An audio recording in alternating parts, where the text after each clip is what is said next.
Alors déjà, bon, il nous est difficile d'émettre un jugement général et générique sur toutes les structures Ok. qui ont des capitaux immobilisés. Donc c'est au cas par cas qu'il faut voir les choses. Déjà au cas par cas et dans l'absolu, il faut surtout s'interroger pourquoi ces capitaux sont immobilisés.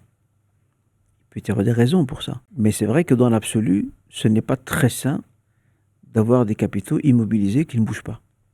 Il faut réfléchir à la façon de les faire fructifier. Bien sûr, mettre de côté un capital, une sorte de réserve ou de provision en cas de risque, c'est très bien. Ça fait partie des précautions à prendre. Le prophète sallam, comme le rapporte Boukhari,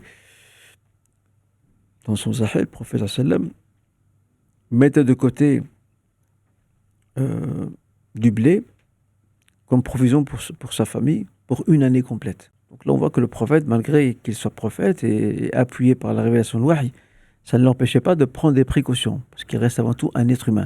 Et en même temps, il donne exemple à ses compagnons et à sa communauté quant à la façon d'agir. Alors, avoir un fonds de réserve, une provision de réserve pour parer aux éventualités futures, c'est très bien. Et ça, il faut que chaque structure ait ça.